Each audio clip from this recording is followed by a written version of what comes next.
நட்புகளே வணக்கம். Welcome to செஞ்சி bathroom YouTube channel. நான் உங்கள் கனி. வீடியோ போயிட்டு இருக்கும்போதே கமெண்ட்ஸை செக் பண்ணுற ஆளா நீங்கள்? அப்போ இந்த சேனல் உங்களுக்காக தான். ஏன்னா அந்த மாதிரியான விஷயங்களை தான் நான் ட்ரை பண்ணி அதோட உண்மையான ரிசல்ட்டை சொல்ல போகிறேன். அதனால் கீழே இருக்க ரெட் கலர் பட்டனையும் பெல் சிம்பிளையும் கிளிக் பண்ணி என்னோட சேனலை மறக்காமல் சப்ஸ்கிரைப் பண்ணிக்கோங்க. இன்னைக்கு என் ஹஸ்பண்ட் வெளியே கிளம்புறதுக்காக சட்டை அயன் பண்ணிட்டு இருந்தார். பாதி சட்டை அயன் பண்ணிட்டு இருக்கும்போதே பார்த்தீங்கன்னா டக்குன்னு கரண்ட்டு போயிடுச்சு. என்ன பண்ணுறதுன்னு தெரியாமல் கடைசி நேரத்தில் நான் ஒன்று பண்ணேன். அதை தான் இன்றைக்கி நான் உங்களுக்கு செஞ்சு காட்ட போகிறேன். இப்படி பண்ணால் அயன் பண்ண மாதிரி ஆகிடுமா? எதுக்கு டவுட்டு, செஞ்சு பார்த்துருவோம். இப்போ இந்த சட்டையை தான் நான் அயன் பண்ணி காட்ட போகிறேன். யூஸ்வலாக நம்ம அயன் பண்ணுறதுக்கு செட் பண்ணுற மாதிரியே கீழே ஒரு பெட்ஷீட்டை போட்டு அது மேலே இந்த சட்டையை இந்த மாதிரி வச்சிடுறேன். இப்போ நான் காலினோட பழைய காலி டப்பாவில் ஒரு லிக்யூடு ஊற்றி வச்சுருக்கேன். அதை இந்த மாதிரி எடுத்து ஸ்ப்ரே பண்ணிக்கிறேன். ஒரேடியாக நிறைய ஸ்ப்ரே பண்ண வேண்டாம். ஃபஸ்ட்டு லைட்டாக ஸ்ப்ரே பண்ணுங்கள். ஸ்ப்ரே பண்ணி விட்டுட்டு இந்த மாதிரி கை வச்சு மேலேருந்து கீழே நல்லா தேய்ச்சி விடுங்க. ரொம்ப அப்படியே கை வலிக்க தேய்க்கணுன்னு அவசியம் இல்லை. அதே மாதிரி கை நோகாமையும் அப்படியே லைட்டாக தேய்க்கக்கூடாது. ஒரு மீடியமான ப்ரெஷரில் தேய்ங்க. இந்த மாதிரி தேய்ச்சி விட்டுட்டு இப்போ மறுபடியும் சுருக்கம் எங்கெல்லாம் இருக்கோ அங்கெல்லாம் இந்த ஸ்ப்ரே எடுத்து லைட்டாக அடிச்சுக்கோங்க.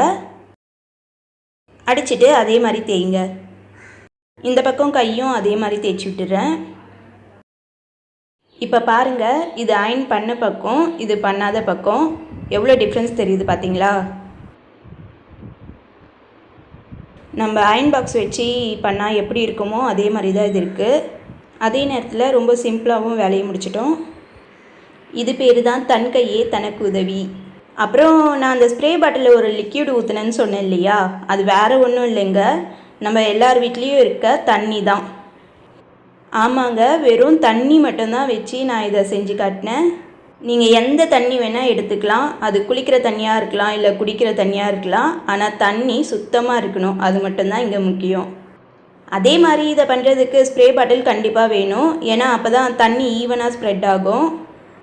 நீங்கள் கையெலாம் வச்சு ஊற்றுனீங்கன்னா ஒரு இடத்துல நிறைய கொட்டிடும், சில இடத்துல படவே படாது. இதுனா ஒரே மாதிரி ஈவனாக இருக்கும்.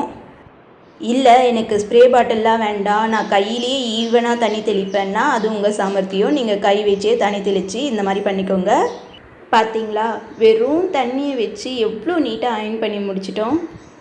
உங்கள் வீட்டில் எப்பயாவது அயன் பண்ணிகிட்டு இருக்கும்போது கரண்ட்டு போயிட்டாலோ இல்லை கரண்ட் இல்லாத நேரத்தில் அயன் பண்ண வேண்டிய சுச்சுவேஷன் வந்தாலோ கண்டிப்பாக இந்த மெத்தடில் அயன் பண்ணுங்கள். ரொம்ப ஹெல்ப்ஃபுல்லாக இருக்கும், ரொம்ப ஈஸியாகவும் இருக்கும்.